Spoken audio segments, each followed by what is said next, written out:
Sir, आपने मेरे article को इतना ज़्यादा एडिट कर दिया है कि अब इसमें कोई सच्चाई नहीं बची है। सर प्लीज़, आप वापस सब कुछ रिटेन कीजिए। अनन्या, हम इतना कॉन्ट्रोवर्शियल न्यूज़ नहीं पब्लिश कर सकते। देखो, डिजिटल स्पेस में हम एक छोटी सी कंपनी है और यहाँ सर्वाइव करने के लिए हमें कदम फूंक फूंक कर रखने पड़ेंगे। सर, कहते हैं कि झूठ के पाँव नहीं होते, लेकिन आप तो झूठ को चलाने के लिए सच को बेड़ियों में बांधना चाहते हैं। अनन्या, ये क्रांति का नहीं, भ्रांति का दौर है। और फिर सच झूठ तो नमक हल्दी की तरह है, और सादा खाने वाले तो आजकल न्यूज़ देखते नहीं, और मसाले के बिना अपनी दुकान। सर, आप चलाइए अपनी दुकान, लेकिन मैं अपनी आवाज़ को नहीं दबा सकती।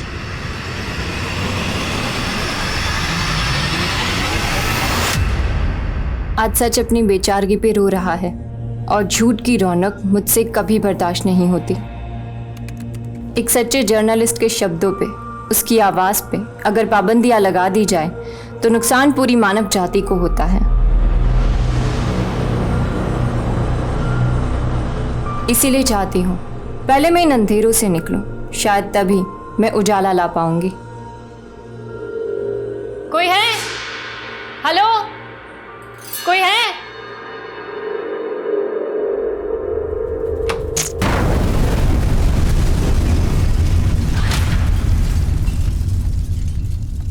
नमस्कार, मैं दिव्यांका त्रिपाठी दहिया क्राइम पेट्रोल सतर्क विमेन अगेंस्ट क्राइम की श्रृंखला में आपका स्वागत करती हूँ।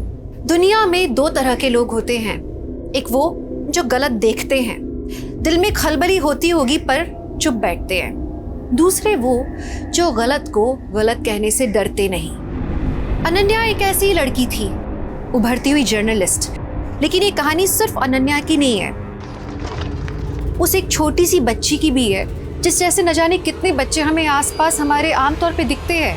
हमें उनसे सहानुभूति होती है, हमदर्दी होती है, लगता है कि हाँ उनके साथ कुछ गलत हो रहा है, पर उस गलत को सही करने के लिए हम कुछ नहीं करते।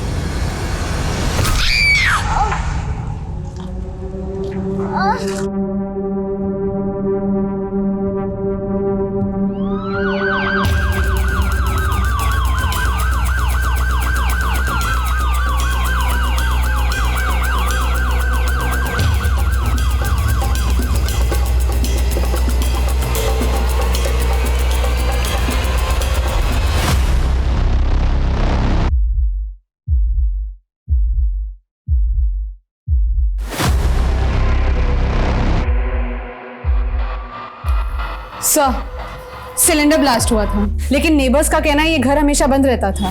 अगर ये घर बंद रहता था तो फिर ये लड़की यहाँ कैसे है? सर, मैंने मकान मालिक को बुलवा लिया है।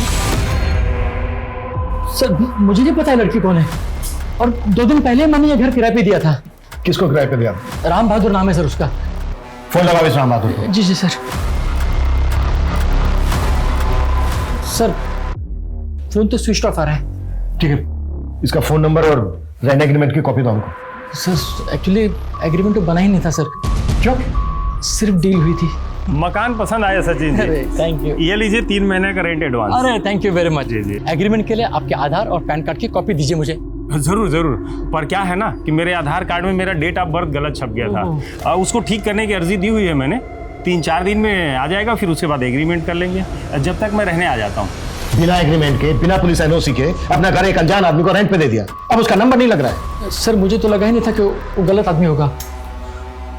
वो कहाँ का रहने वाला था? उसने कुछ एड्रेस दिया था अपना, पता है उसका आपके पास? सर, एड्रेस तो नहीं है, लेकिन उसने कहा था कि वो यूपी का रहने वाला है। यूपी में कहाँ? वो सर नहीं पता मुझे। पता करो राम बहादुर कहाँ पर है, और इस मकान मालिक सचिन को अच्छे से इन्वेस्टिगेट करो। हो सकता है ये सिर्फ सिलेंडर ब्लास्ट नहीं बल्कि एक प्लान्ड मर्डर हो। और इस लड़की की पहचान पता करो। जी सर। सर, यहाँ पे ये स्कूटी खड़ी है, मैंने आसपास लोगों से पता किया है, ये किसी की भी नहीं है। सर, हो सकता है इसी लड़की की हो। देखिए, चेक करो।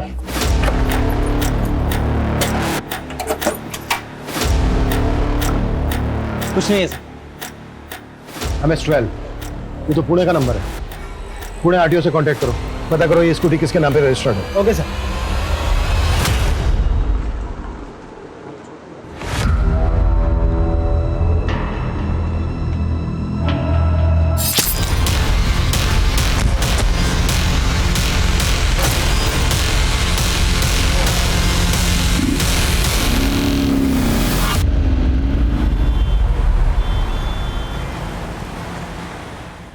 सर, सचिन ने जो हमें राम बहादुर का नंबर दिया था वो नंबर तो फेक आईडी का निकला।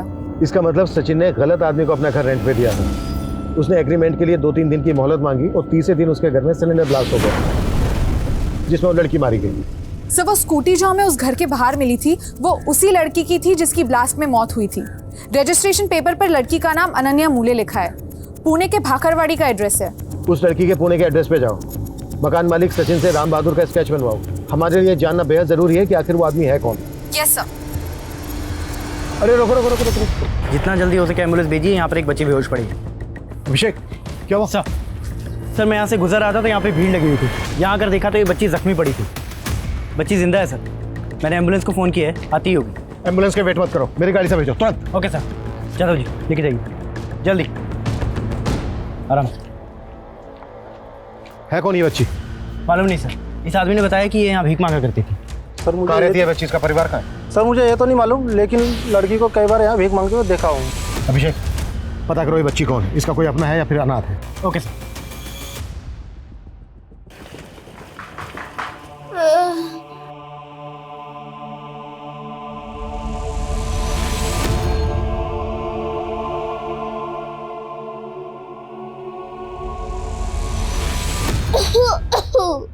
रचना बेटा, ऐसा नहीं है कि तेरी माँ और तेरी नानी को मेरी फिक्र नहीं है। क्या कर रही है बदमाश? सॉरी नानी माँ। मेरी एक्टिंग कर रही थी। नानी माँ, हाँ? मैं सोच रही हूँ कि आपका बुढ़ापा मैं ले लूँ और मेरा बचपना आपको दे दूँ।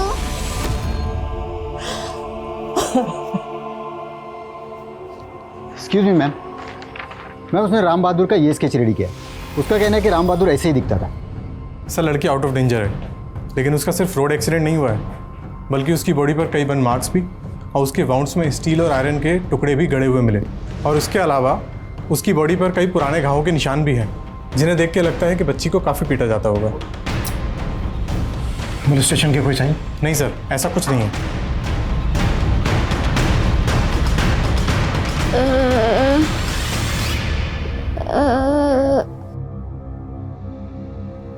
हेलो बेटा। बेटा क्या नाम है आपका?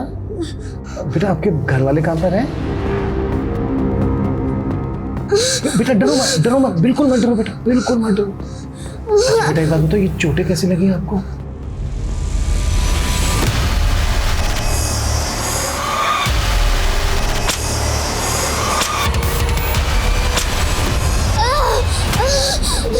प्लीज आप बाहर जाइए, प्लीज आप बाहर जाइए। इंजेक्शन लो।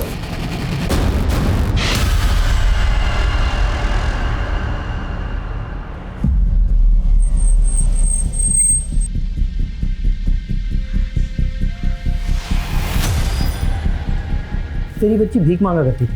हो सकता है कि इससे ज़बरदस्ती भीख मंगवाई जाती और ना मांगने पर इसे मारा पीटा जाता हो, इसीलिए इसके शरीर पे पुराने घाव के निशान हैं। सर मैं ऐसे गिरोह का पता करता हूँ जो बच्चों से भीख मंगवाने का काम करते हैं। लेकिन हमें यह भी पता करना होगा कि बच्ची के साथ अभी क्या हुआ है, जो उसकी बॉडी पर बर्न मार्क्स और उसके घावों में आयरन और स्टील के टुकड़े मिले हैं। सर, अनन्या पुणे के भाखरवाड़ी में अकेली रहती थी। यहाँ आसपास उसकी फैमिली के बारे में कोई कुछ नहीं जानता। और सर ना ही किसी ने यहाँ पे राम बहादुर के स्केच को आइडेंटिफाई किया है। उसके घर की तलाशी लो, हो सकता है राम बहादुर से जुड़ा कोई डॉक्यूमेंट मिल जाए। और ये भी पता करो कि अनन्या पुणे से यहाँ मुंबई क्यों आई थी। सर पड़ोसियों से पता चला कि अनन्या nationsvoice.com के वेब पोर्टल पे एक प्रेस रिपोर्टर थी। अनन्या से जुड़ी हर एक बात पता करो। जी सर।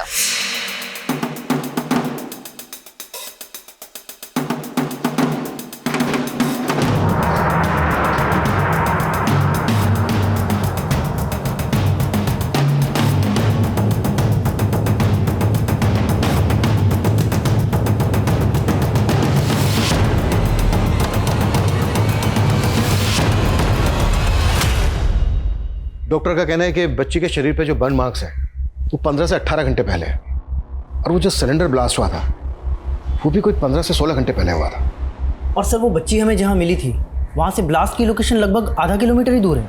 और फोरेंसिक वालों का कहना है कि सिलेंडर ब्लास्ट में आयरन के छोटे छोटे टुकड़े फ्लाई करते हैं, और बच्ची के घावों में भी सिलेंडर जैसे ही आयरन के पार्ट्स मिले हैं। हो सकता है जब ये ब्लास्ट हुआ वो बच्ची वहीं पर मौजूद हो। वो बच्ची जहाँ जहाँ भीख मांगती थी, पता करो, शायद वहाँ पे उस बच्ची को कोई पहचानता हो। Okay sir.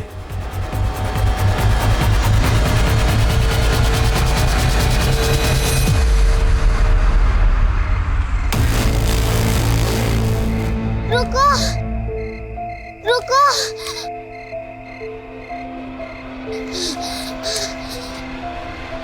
हेलो,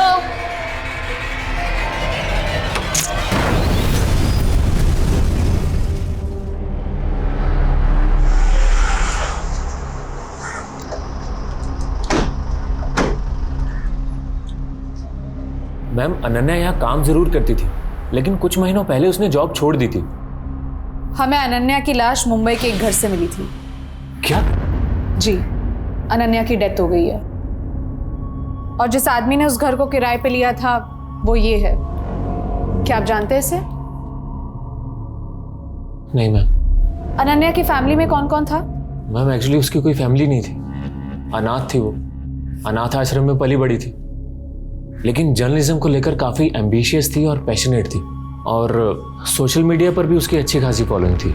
आज मेरी सोशल मीडिया चैनल के पूरे 1 मिलियन सब्सक्राइबर हो चुके हैं। काफ़ी दिलखुश लड़की थी मैम, हम सबको अपना परिवार मानती थी। अगर अनन्या आप लोगों को अपना परिवार मानती थी तो उसने यहाँ पे जॉब क्यों छोड़ दी? एक्चुअली मैम, उसने अपना एक ब्लॉग शुरू किया था, रेज इनर वॉइस के नाम से। तो वो अपना पूरा टाइम उस ब्लॉग को देना चाहती थी, इसीलिए उसने जॉब छोड़ दी। माना अनन्या की कोई फैमिली नहीं थी, लेकिन उसका कोई दोस्त या बॉयफ्रेंड? अरे अनन्या, तुम घर नहीं गई अभी तक काम कर रही हो? सर, मेरा घर बहुत बोरिंग है। वैसे भी घर जाके मुझे सो ही जाना है ना, तो सोचा थोड़ा और काम कर लेती हूँ। अच्छा, आप इस बच्ची को जानते हैं? नहीं मैम। सर, अनन्या पुणे से मुंबई किस कारण से आई थी उसका तो कोई क्लू नहीं मिला, लेकिन सर अनन्या के घर से हमें कुछ पेपर्स मिले और उन पेपर्स पे मुंबई के कुछ एड्रेसेस लिखे थे। लेकिन सर, जब मैंने उन एड्रेसेस को वेरीफाई किया तो पता चला कि ऐसे कोई एड्रेसेस एग्जिस्ट ही नहीं करते। लेकिन अनन्या मुंबई के फेक एड्रेस लिखकर अपने पास क्यों रखेगी? सर, यही चक्कर समझ में नहीं आ रहा है। सर, वो रेज इन अ वॉइस नाम से एक न्यूज़ ब्लॉग चला रही थी। हो सकता है वो मुंबई कुछ इन्वेस्टिगेट करने आई हो। अनन्या के सोशल मीडिया से उसके article, blogs, social media handle सब कुछ अच्छे से स्कैन करो। और हमारे लिए ये जानना भी बहुत ज़रूरी है कि वो बच्ची कौन है। उस बच्ची से बात करने के लिए चाइल्ड साइकोलॉजिस्ट की मदद लेते हैं, शायद उस बच्ची से कोई इंपॉर्टेंट इन्फॉर्मेशन मिल जाए। मैं कमी सर? सर, दहिसर पुलिस ने हमसे कांटेक्ट किया था। 2 दिन पहले उन्हें उनके एरिया में एक लाश मिली,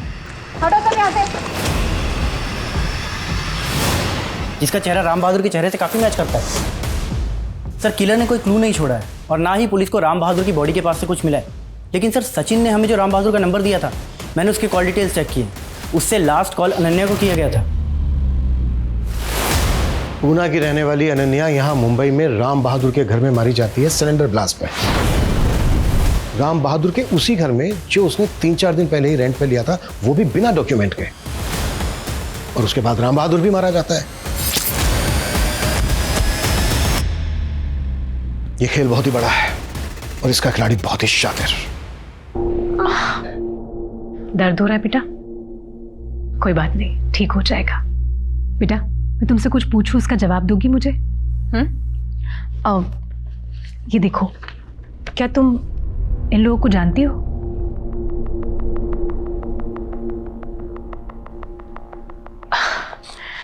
बेटा, तुम्हें देखकर ऐसा क्यों लग रहा है कि तुम कुछ कहना चाहती हो लेकिन किसी के डर से छुप हो, कुछ कह नहीं पा रही हो?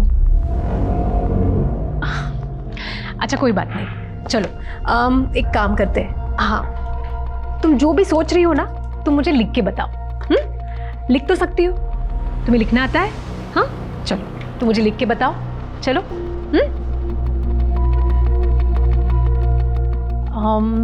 अच्छा चलो, कोई बात नहीं।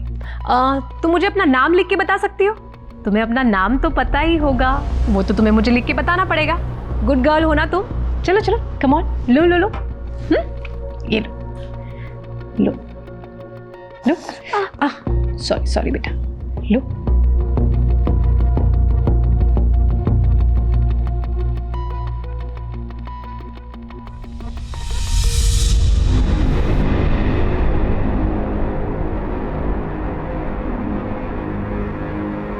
अरे वाह खुशी, तुमने तो इंग्लिश अल्फाबेट में लिखा है। मतलब तुम स्कूल में भी जाती हो, इंग्लिश मीडियम में पढ़ती हो? तो आज हमारी रचना ने स्कूल में क्या पढ़ाई की? नानी प्लीज, अब आप भी मम्मी की तरह बोरिंग सवाल कर रही हो। तो उस बच्ची का नाम खुशी है और वो बच्ची स्कूल भी जाती थी। उसने अपने स्कूल का नाम बताया कुछ? नहीं सर, इसके अलावा तो उसने और कुछ नहीं बताया। लेकिन सर, इंग्लिश मीडियम में पढ़ने वाली बच्ची है, अच्छे परिवार की लगती है। अगर वो बच्ची एक अच्छे परिवार की थी तो मुंबई की सड़कों पर भीख क्यों मांग रही थी? क्या वो बच्ची चाइल्ड ट्रैफिकिंग का शिकार थी या उसकी कहानी का कोई और ही पहलू था? आखिर वो बच्ची पुलिस को कुछ बता क्यों नहीं रही थी? ऐसा कौन सा डर था जो उसे सता रहा था? और सबसे बड़ी बात ये थी कि वो उस साइट पर क्या कर रही थी जहां अनन्या सिलेंडर ब्लास्ट में मारी गई। अब इस छोटी सी बच्ची की असल पहचान जानने के लिए पुलिस ने सभी पुलिस हेडक्वार्टर्स में इसकी फोटो सर्कुलेट कर दी। साथ ही साथ अनन्या से रिलेटेड भी पूछताछ चल रही थी। सर, ये अनन्या के ऑफिस की बाहर की फुटेज है, ब्लास्ट से कुछ दिन पहले की। और सर, इस फुटेज में राम बहादुर भी नजर आ रहा है, अनन्या और उसके बॉस के साथ। एक मिनट, तुमने तो कहा था कि अनन्या के बॉस ने राम बहादुर को आइडेंटिफाई नहीं किया था। जी सर। पता करो अनन्या का बॉस क्या छिपा रहा है। सर, वो बच्ची खुशी, उसे पुणे पुलिस ने आइडेंटिफाई किया है। सर, वो बच्ची 8 महीने पहले अपनी माँ के साथ पुणे से लापता हुई थी। सर, ये उसकी माँ है, कुसुम नाम है सर इसका। लेकिन इस केस में तो बच्ची का नाम रचना है, जबकि डॉक्टर प्रिया को उस बच्ची ने अपना नाम खुशी बताया था।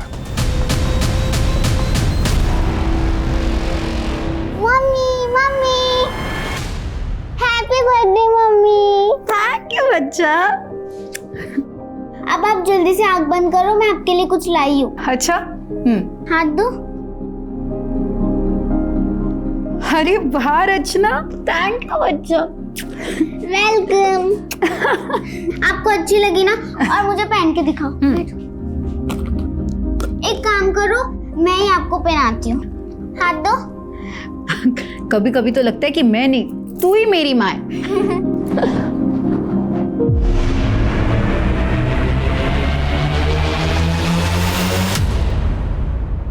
ये बच्ची हमें मुंबई में मिली थी। हमें पता चला कि ये वहां पर भीख मांगती थी और हमें यह भी शक है कि मुंबई के घर में सिलेंडर ब्लास्ट के दौरान ये बच्ची वहीं पर मौजूद थी। ये अनन्या है और ये राम बहादुर। इन दोनों का इस मिसिंग केस से कोई कनेक्शन मिला था क्या? एक्चुअली ये केस सब इंस्पेक्टर विनय शिंदे हैंडल कर रहे थे और उन्होंने ये केस बंद कर दिया था।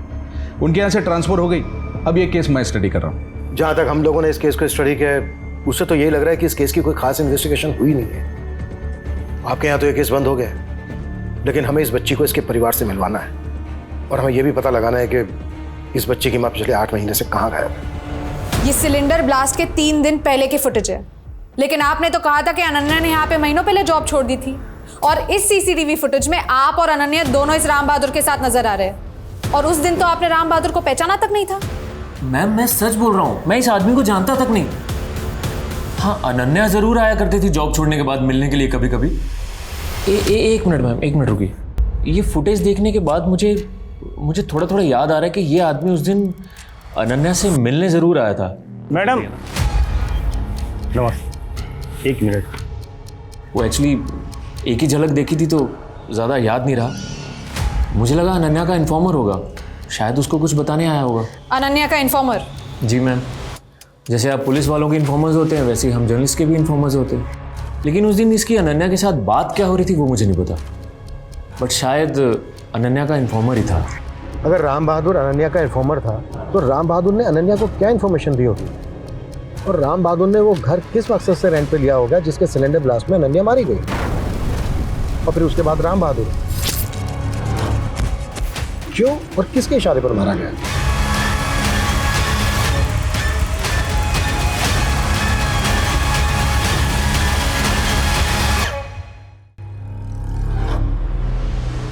रचना,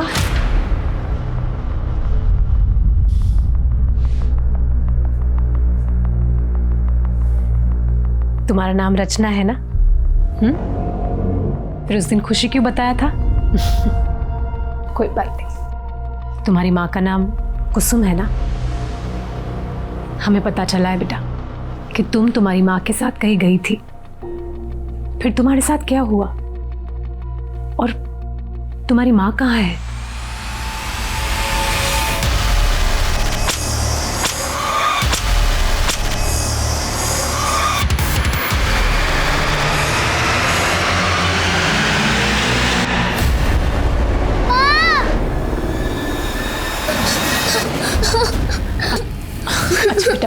नहीं नहीं, कुछ नहीं होगा, कुछ नहीं होगा, शांत हो जा, मैं हूँ तुम्हारे पास बेटा।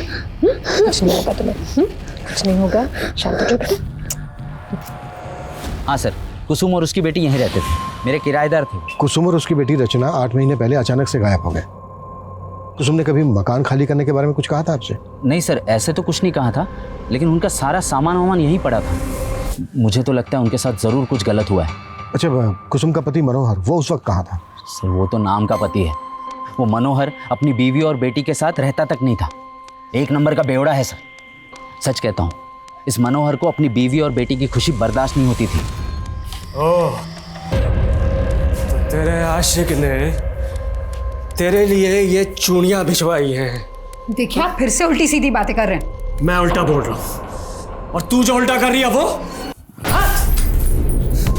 मेरे पीछे उसके साथ में गुलछर्रे उड़ा रही है तू हाँ? साथ में? नहीं पापा, नहीं, मत मारो। क्या कुसुम का वाकई में किसी के साथ चक्कर था जो उसका पति मनोहर शक करता था उस पर? सर पहले तो सबको लगता था कि कुसुम का पति उस पर गलत शक करता है, लेकिन जब कुसुम अपनी बेटी के साथ यहाँ से चली गई तब लोग ये कहने लगे कि कुसुम शायद किसी आदमी के साथ भाग गई होगी। मनोहर के अलावा किसी गैर मर्द का आना जाना था क्या कुसुम के घर पे? सर इतना तो ध्यान नहीं दिया, लेकिन हाँ, जिस दौरान ये सब हुआ उस दौरान मैंने देखा कि एक साधु कुसुम के घर पे आता जाता था।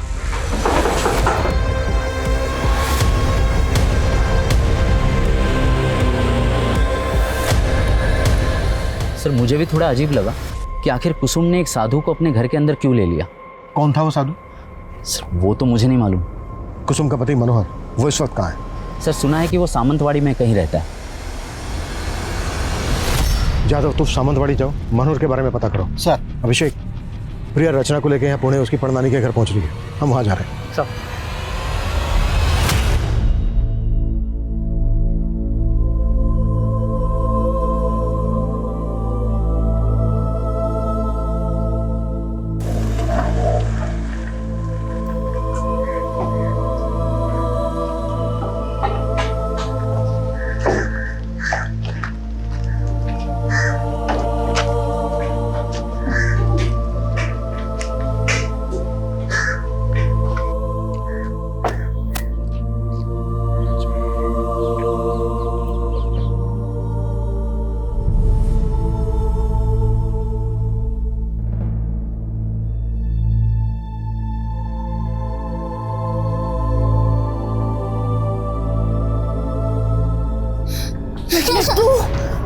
मेरा बच्चा आ गई, मिल गई। हाय राम, ये क्या हुआ बेटा? मेरा बच्चा।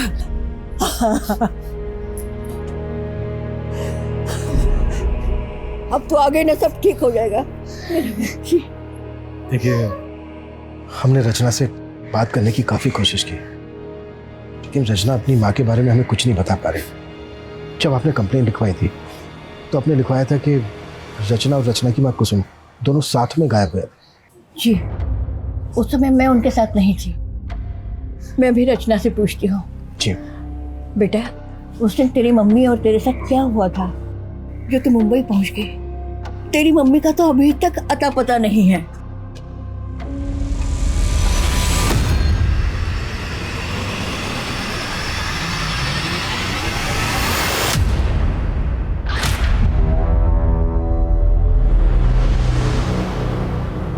शांति जी, हमें पता चला कि रचना के घर किसी साधु का आना जाना था। आप जानती हैं किसी साधु? साधु? नहीं साहब जी, बिल्कुल नहीं। हमें यह भी पता चला है कि कुसुम का पति मनोहर कुसुम पे शक करता था कि उसका किसी के साथ अफेयर है। आपको... एक नंबर का झूठा है वो। ये तो कुसुम की किस्मत खराब थी कि मनोहर के प्यार के चक्कर में पड़कर उसके साथ उसने भागकर शादी कर ली। इसीलिए मेरे दामाद यानी कुसुम के पिता ने उसके साथ सारे संबंध तोड़ दिए। फिर कुछ महीनों के बाद कुसुम के पिता का देहांत हो गया। बाद में हमें पता लगा कि मनोहर कुसुम की बेटी हुई है रचना। उसके प्यार ने हमारी सारी दूरियां खत्म कर दी थी। प्रिया जी,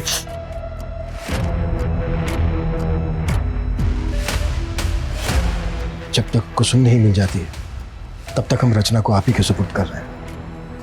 मैं रचना को कैसे संभाल सकती हूँ? मेरी उम्र हो गई है। मेरे पति की पेंशन से बड़ी मुश्किल से मेरा गुजारा होता है। मैं कैसे रख सकती हूँ?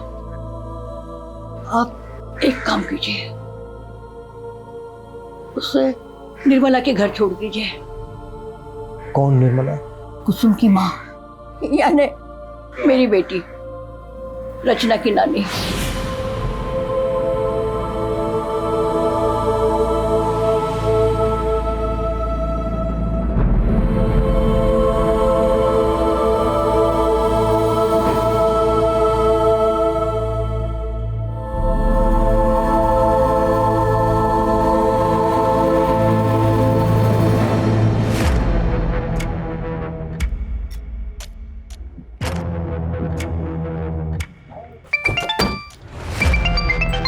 हाँ जादव सर, कुसुम के पति मनोहर के घर पे तो ताला लगा हुआ है। पता करो वो कहाँ है, जल्द से जल्द थाने में हाजिर करो उसको। Okay sir. अच्छा बेटा।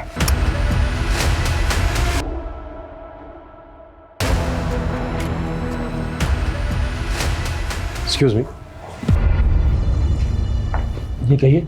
हमें निर्मला जी से मिलना है। यहाँ कोई निर्मला नहीं रहती। रचना,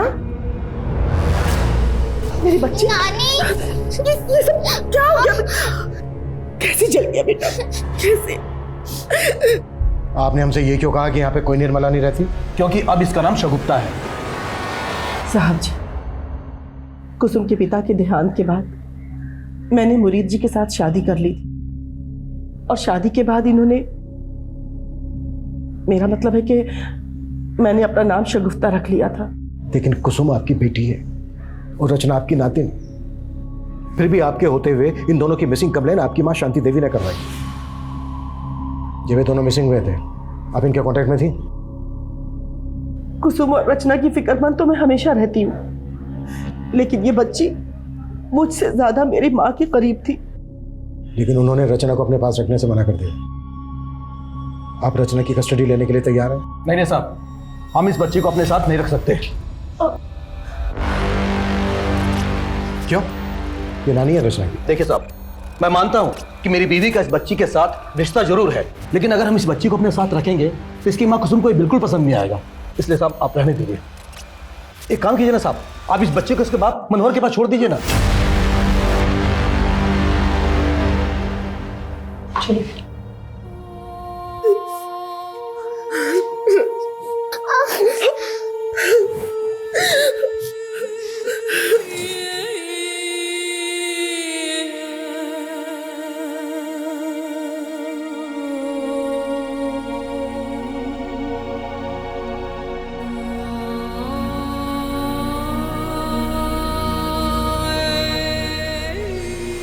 सर, मैंने कुसुम के 8 महीने पुराने कॉल रिकॉर्ड चेक किए, उसमें किसी साधु का नंबर नहीं मिला है, और ना ही कोई ऐसा क्लू मिला है जिससे ये पता चले कि कुसुम किसी साधु के टच में थी। कुसुम का 8 महीने पहले फोन कहाँ पर बंद हुआ था? सर, उसके घर वाले एरिया में 21 अक्टूबर को करीब 12 बजे के आसपास उसका फ़ोन स्विच ऑफ हुआ था, और सर लगभग 11 बजे के आसपास कुसुम के पति मनोहर ने उसे लास्ट कॉल किया था। इस मनोहर के पास कुसुम और रचना को गायब करने का मोटिव तो है। सर, जिस रात कुसुम गायब हुई थी उस रात मनोहर का एक बारटेंडर के साथ झगड़ा हुआ था। मारपीट के आरोप में पुलिस ने उसे अरेस्ट कर लिया था। सर, अभी 1 महीने पहले ही रिहा हुआ है। कैसे भी करके पता करो कि अभी कहाँ है मनोहर। Okay sir. सर, मैंने अनन्या द्वारा लिखी गई सभी आर्टिकल्स, सभी न्यूज़ रिपोर्ट्स को स्टडी किया। सब वो काफ़ी कंट्रोवर्शियल लिखती थी, और इसी वजह से उसके बॉस ने उसे जॉब से निकाल दिया। बॉस के खिलाफ मिला कुछ? सर, फिलहाल तो कुछ नहीं, लेकिन सर ये एक आर्टिकल है जो मेरा ध्यान खींच रहा है, जो अनन्या ने 8 महीने पहले लिखा था। और सर, इस आर्टिकल में मेंशन है कि अनन्या को पुणे की सड़क पे एक बच्ची मिली थी। सर, अनन्या ने उसे पूना के उसी एनजीओ में भर्ती किया जहां वो खुद पली बड़ी थी। सर, ये देखिए, उस आर्टिकल में इस लड़की की फोटो भी है, लेकिन अनन्या ने उसका चेहरा ब्लर कर दिया है। कहीं ऐसा तो नहीं है कि ये जो बच्ची है ये रचना ही है? क्योंकि रचना भी 8 महीने पहले अपनी माँ कुसुम के साथ पुणे से गायब हुई थी। एक काम करते हैं, एनजीओ वाले से मिलते हैं जहां पर अनन्या पली बड़ी थी।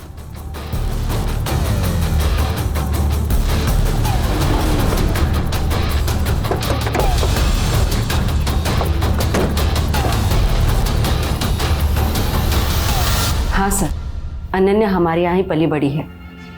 बहुत दुख हुआ ये सुनकर कि अनन्या अब इस दुनिया में नहीं है। 8 महीने पहले अनन्या एक बच्ची को लेकर आई थी यहाँ पर। उस बच्ची को लेकर अनन्या ने एक आर्टिकल भी देखा था। ये वो बच्ची? नहीं सर, वो तो पल्लवी थी जो 8 महीने से हमारे एनजीओ में ही रह रही है।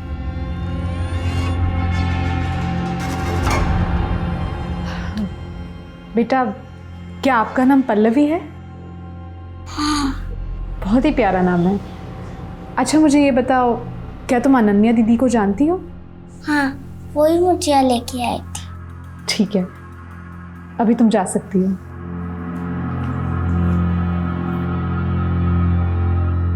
संजना जी, इस आदमी को जानती हैं आप? जी नहीं, हम नहीं जानते।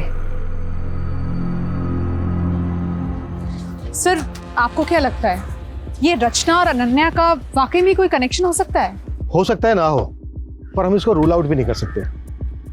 हमारे लिए सबसे ज्यादा पता लगाना ये जरूरी है कि रचना पुणे से मुंबई कैसे है, पिछले 8 महीने से उसकी माँ कुसुम कहाँ गायब, कि राम बहादुर कौन और अनन्या को क्यों और किस मकसद से मारा गया। जी सर। हाँ जादव सर, मनोहर का पता चल गया। साहब मैं सच कह रहा हूं, मुझे नहीं पता कुसुम कहां पर है साहब। साहब मेरी बात सुनिए साहब, कुसुम और रचना के गायब होने के काफी समय पहले मेरा उसके साथ में तलाक हो चुका है साहब। मुझे तो उनके बारे में पता भी तब चला था जब मैं जेल में था। लेकिन कुसुम के गायब होने से पहले कुसुम की आखिरी बार तेरे से बात हुई थी 21 अक्टूबर रात 11 बजे। कुसुम ने तुझे कॉल किया था? हाँ किया था।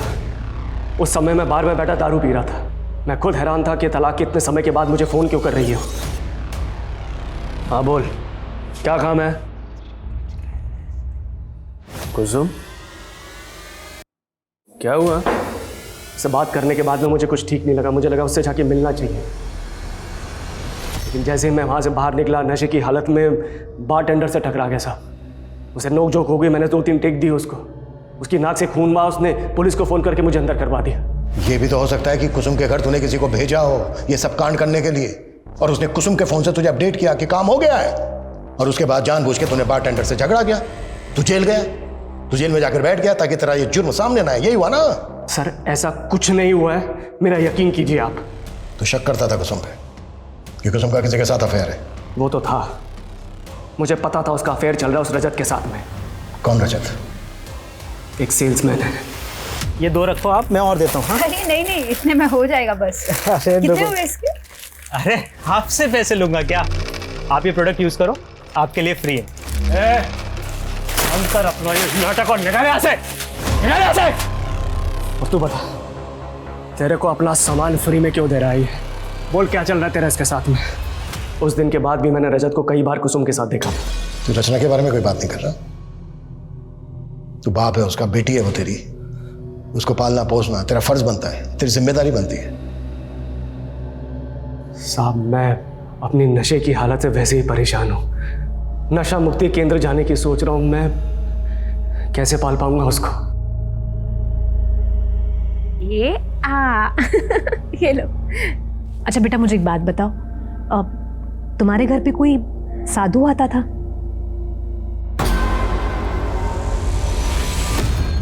आठ महीने पहले तुम पुणे से मुंबई कैसे आई?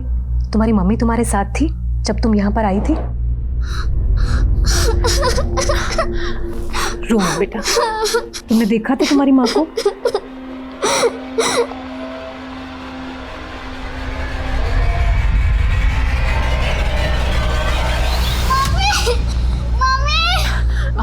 रो मत, ठीक है, रो मत बेटा, शांति शांति शांति। सर वो मनोहर कुछ भी बोल रहा है सर। सर सच तो ये कि कुसुम मनोहर से तंग आ गई थी। वो मालूम है मैं। अब तू ये बोल, तू कैसे जानता था कुसुम को? सर मैं घर घर जाके सामान बेचता हूँ, सेल्समैन हूँ सर।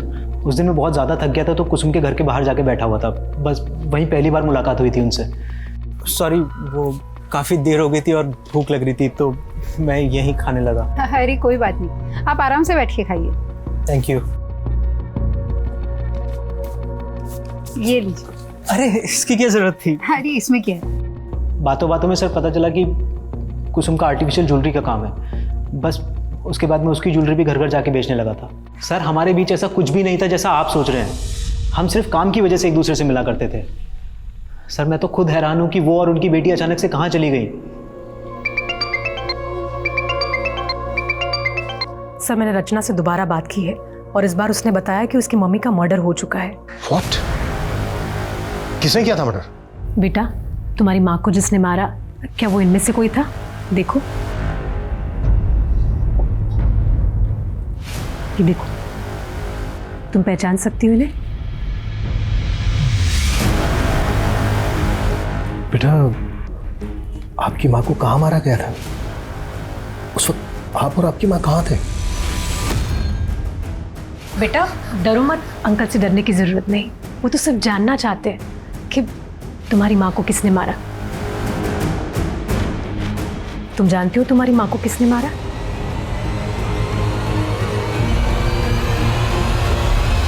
पुलिस वाले ने मारा।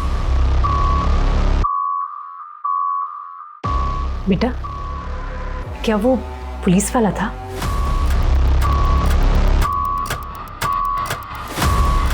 माना हम एक ट्रॉमेटाइज बच्ची की बातों पर पूरी तरह से यकीन नहीं कर सकते, पर एक बार को अगर हम मान लें कि कातिल कोई पुलिस वाला ही है, तो फिर वो कौन होगा? जनरल जी, मैंने कुसुम के कॉल रिकॉर्ड चेक किए तो उसमें मुझे पुणे के सब इंस्पेक्टर विनय शिंदे का पर्सनल नंबर मिला। कुसुम और रचना के गायब होने के 2-3 दिन पहले उनकी विनय शिंदे से बात हुई थी। अब कुसुम का वो इन्वेस्टिगेटिव ऑफिसर था, इसलिए मैंने उतना ध्यान नहीं दिया। इसका मतलब यह है कि कुसुम को वो उसके गायब होने के पहले से ही जानता था। एक बार मिलना पड़ेगा इस विजय शिंदे से। देखिए, उनके गायब होने से पहले कुसुम ने एक बार अपने पति मनोहर की कंप्लेंट दर्ज करवाई थी। मनोहर उससे मारपीट करता था और मैंने उसे वार्निंग देकर छोड़ दिया था, और कुसुम को अपना नंबर देकर बोला कि ऐसा कुछ हो तो वो मुझे फोन करे। तुम दोनों की सिर्फ इसी वजह से बातें होती थी? आप तो उल्टा ही मतलब निकाल रहे। कुसुम और उसकी बेटी रचना के गायब होने के बाद तुमने सिर्फ नाम की इन्वेस्टिगेशन की थी।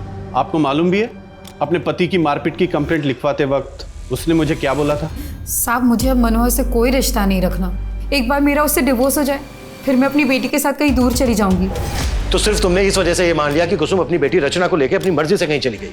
इन्वेस्टिगेशन भी की थी, लेकिन जो आपको फाइल में नहीं मिला वो आज मेरी पर्सनल डायरी में, लेकिन मेरा ट्रांसफर हो गया था। तो अब हमें गुमराह करने के लिए अपनी पर्सनल डायरी भी दिखाओगे? आप तो हाथ धो के पीछे पड़ गए। कोई एविडेंस है आपके पास कि ये सब मैंने किया है? सब इंस्पेक्टर विजय शिंदे इस केस का प्राइम सस्पेक्ट था, लेकिन हैरान करने वाली बात यही थी कि एक केस का इन्वेस्टिगेटिंग ऑफिसर क्या सच में खुद उस केस का क्रिमिनल होगा? पता नहीं पुलिस सही दिशा में काम कर रही थी या नहीं। मनोहर और रजत भी इस केस में सस्पेक्ट थे, पुलिस उन्हें सही तरह से इन्वेस्टिगेट कर रही थी या नहीं, और फिर वो साधु कौन था जिसे अभी तक पुलिस ढूंढ नहीं पाई थी। वहीं अनन्या और राम बहादुर केस भी रुका पड़ा था। सर, रजत की एक सोशल मीडिया प्रोफाइल है जिनमें मुझे ये वीडियोस मिले हैं, और इन वीडियो में रजत अलग अलग गेटअप में है, कभी डॉक्टर कभी लॉयर, और एक वीडियो में तो वो साधु भी बना था, ये देखिए। और सर, जब मैं रजत की सोशल मीडिया प्रोफाइल चेक कर रही थी तो मुझे कुसुम की सोशल मीडिया प्रोफाइल के बारे में भी पता चला। सर, कुसुम रजत के सारे वीडियोस लाइक करती थी और कुछ वीडियोस में तो कमेंट भी करती थी। जाधव, फैंसी ड्रेस का बहुत शौक है तुझे? सोशल मीडिया चेक किया हमने तेरा, बहुत सारे वीडियोस हैं तेरे, अलग अलग गेटअप है। हाँ तो मैं समझा नहीं सर। समझाए? वो सारे के सारे वीडियो उस घर में बने हैं जहां पर कुसुम अपनी बेटी रचना के साथ रहती थी। अलग अलग गेटअप में मिलने जाता था तो कुसुम से। सर वो सब मैं कुसुम को खुश रखने के लिए करता था। सब मनोहर ने उसकी जिंदगी बर्बाद करके रखी हुई थी। मैं बस कुसुम की जिंदगी में कुछ रंग लेकर आना चाहता था। तू कुसुम की जिंदगी में रंग नहीं लाया, बल्कि तूने कुसुम की जिंदगी बेरंग कर दी, मार डाला उसको। नहीं सर, मैंने ऐसा कुछ भी नहीं किया है। मैं कुसुम से प्यार करता था सर। प्यार करता था तो कुसुम के डिवोर्स के बाद तू उससे शादी भी करना चाहता होगा, है ना? तो तुम्हारा डिवोर्स भी हो गया है कुसुम, तो हम शादी कर लेते हैं। नहीं रजत, मैं अब किसी की पत्नी नहीं बनना चाहती। हम दोस्त हैं, हम दोस्त ही रहेंगे। दोस्त? तुमने कहा था तुम शादी करोगी मुझसे, अब मुकर कर रही हो? हाँ, चिल्लाओ मत। मैंने कहा ना मैं तुमसे अभी शादी नहीं करना चाहती हूँ। अच्छा, तो इतने दिनों से घुमा रही हो तुम मुझे, या कोई और मिल गया है? तुम मेरे बारे में इतना गंदा सोचोगे ये मुझे पता ही नहीं था। तुम निकलो यहाँ से, निकलो और आइंदा अपनी शक्ल में दिखाना मुझे। और इस सब का बदला लिया तूने, उसे खत्म करके। नहीं सर, ऐसा कुछ भी नहीं है सर। सर, अनन्या और खुशी का कनेक्शन मिल गया है। और ये भी पता चल गया है कि राम बहादुर किसका आदमी था। किसका आदमी था?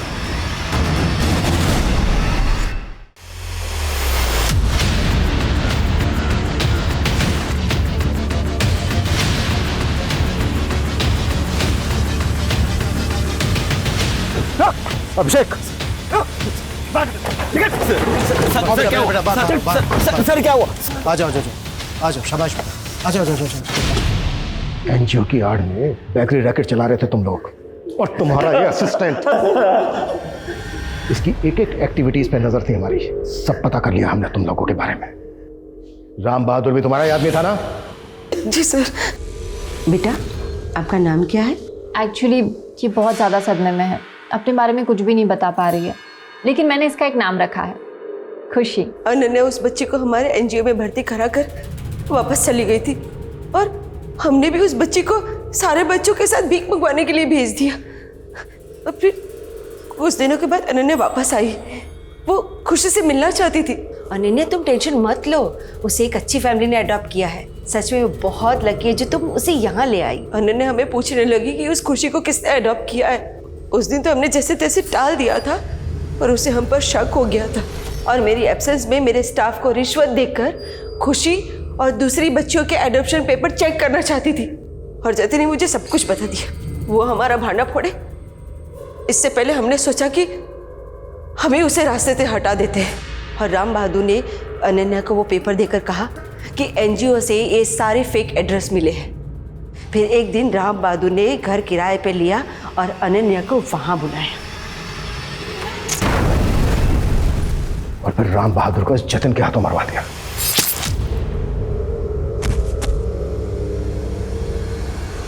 मैं कम इन सर? कम इन। सर, विनय शिंदे ने अपनी डायरी के साथ हमें कुछ पेन ड्राइव्स दिए थे, और उन पेन ड्राइव्स में कई सारी सीसीटीवी फुटेजेस की क्लिप्स है 8 महीने पहले की, जो कुसुम के घर के आसपास की है। सर, ये ऑटो अक्सर कुसुम के घर के आसपास दिखाई देता था।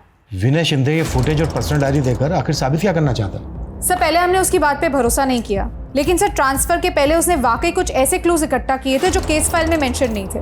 तो तुम कहना चाहती हो जिसका ये ऑटो है उसका इस केस के साथ कनेक्शन हो सकता है? किसका होगा ये ऑटो? साहब, आपको कुछ गलतफहमी हुई है, वो मेरा ऑटो नहीं है। तेरे बारे में सब कुछ पता कर लिया हमने। कुसुम की माँ ने बताया हमसे, तेरा बाप मुरीद तेरी शादी कुसुम से करवाना चाहता था। मनोहर ने तो तुम्हें कभी खुश रखा नहीं, लेकिन मेरा बेटा तुम्हें बहुत खुश रखेगा। शादी कर ले इससे। अरे आप क्यों मेरे पीछे पड़ गए? आपने मेरी माँ से शादी कर ली ना, उनको संभालिए। दोबारा मुझे अपने बेटे से शादी करने के लिए मत कहना। बहुत घमंड था साहब उसको खुद पे, लेकिन मैं उसको पाना चाहता था। हमेशा उसके घर के आसपास चक्कर लगाता था। मैंने देखा साहब कैसे वो रहा उसके साथ भेष बदल बदल के सोशल मीडिया का नया नया किल करता था। मुझे लगा उसको ये सब पसंद है साहब, तो सब उस दिन मैं भी अपना गेटअप बदल के उसके घर पहुंच गया उससे मिलने। तेरी मैं बताता हूँ तुझे।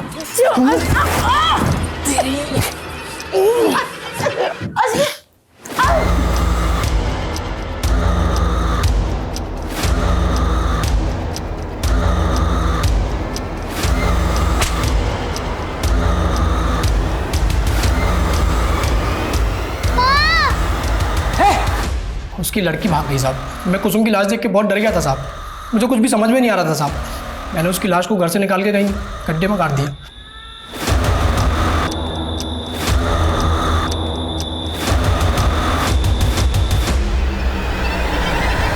कुसुम जैसी लड़कियां आमतौर पर शिकार बन जाती हैं क्योंकि असलम जैसे लड़के उनकी ना नहीं सुन पाते।